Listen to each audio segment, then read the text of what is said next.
CID पथकाच्या हाती वाल्मिक कराड यांच्याबद्दल अतिशय महत्त्वाचे पुरावे मिळाले आहेत। सीआयडी पथकाला अगोदर सरपंच संतोष देशमुख यांचं ज्या स्कॉर्पिओ गाडीमधून अपहरण झालं होतं त्या गाडीमध्ये 2 मोबाईल मिळालेत आणि त्या मोबाईलमध्ये सरपंच संतोष देशमुख यांच्या मारहाणीचे व्हिडिओ असल्याचा दावा केला जातोय। याशिवाय ज्या दिवशी घटना झाली त्या दिवशी वाल्मिक कराड हे परळीमध्ये होते।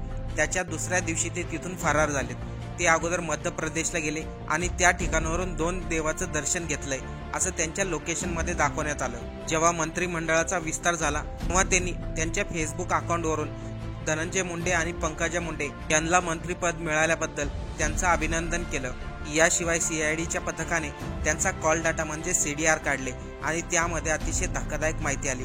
ज्या दिवशी ही घटना घडली होती त्या दिवशी एका बड्या नेत्याला 16 वेळास फोन केले गेले आहेत। तो बडा नेता कोण आहे हे कालांतराने बाहेर येईलच, पण या घटनेमध्ये सीआयडीला काय मिळालं, सुरेश धर काय म्हणाले, चला पाहूया।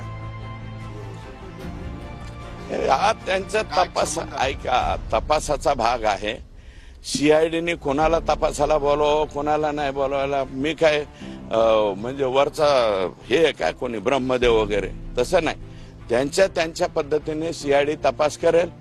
बीड जिल्ह्याचे पोलीस आणि आयजी लेवलचे अधिकारी असल्यामुळं या तपासामध्ये मला वाटतं महाराष्ट्रातल्या कोणत्याही पोलिसांची गरज पडली तरी आदेशित करून ते त्यांना बरोबर घेऊ शकतात आणि त्यांना एनी टाइम पाहिजे तिथं अटक करू शकतात।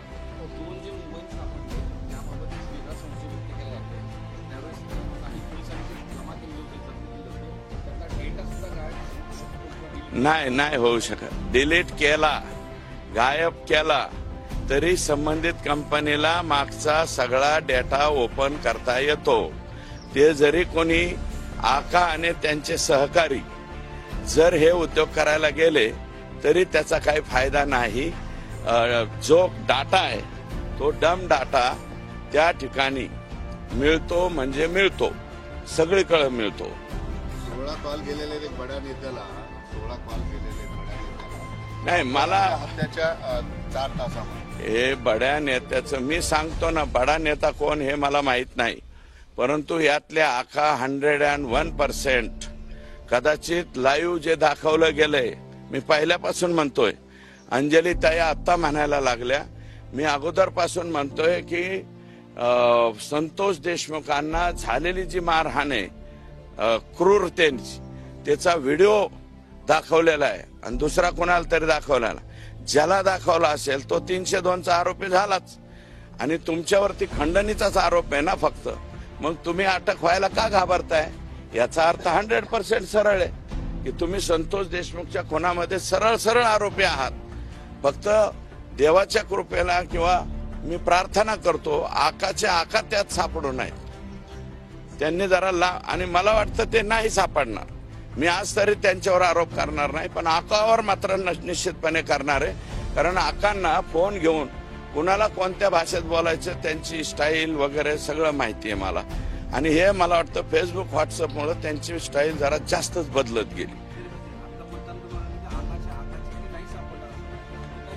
एक मिनिट ऐका, मी कोणावरती आतापर्यंत फक्त आका म्हणत होतो, पण ज्या अर्थी त्यांच्यावरती खंडणीचा गुन्हा आहे हा त्या कंपनीनं दाखल केलेला आहे। कंपनीनं कशाचा गुन्हा? त्यांच्यावरती 2 कोटी खंडणीचा गुन्हा दाखल केलेला आहे त्या कंपनी। असाच प्रकार O2 कंपनीचे बंडगर नावाचे अधिकारी सेम असाच प्रकार झालेला आहे यापूर्वी। त्याची तारीख वेळवार सगळं सांगतो मी, आताच नाही सांगा, आका पकडल्यावर किंवा आकाच्या आधी बी सांगतो। मला जरा त्या अधिकाऱ्यांना विश्वास द्यावा लागेल।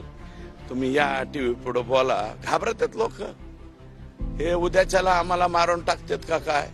काही अधिकारी अजूनही काही पोलीस कर्मचारी मी म्हणतो ना यांना मदत करतायत, अजूनही लोकांना वाटतं हे पालकमंत्री होतात का काय, कशाला दुश्मनक्या घ्यायच्या। पण मी नाही घाबरत, ते पालकमंत्री कोणी हो अथवा नाही हो। मी तर आजही म्हणतो हे जे सगळं जंगल राज झालेलं आहे हे साफ होण्यासाठी या राज्याचे मुख्यमंत्री हेच आमच्या बीडचे पालकमंत्री पाहिजेत।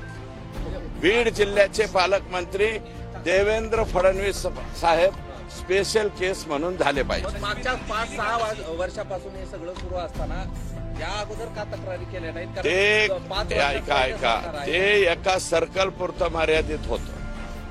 हे ज्यावेळेस कार्यक्षेत्र वाढवायला लागले, कारण चायना सुद्धा कधी कधी आमच्या हद्दीत येतो ना,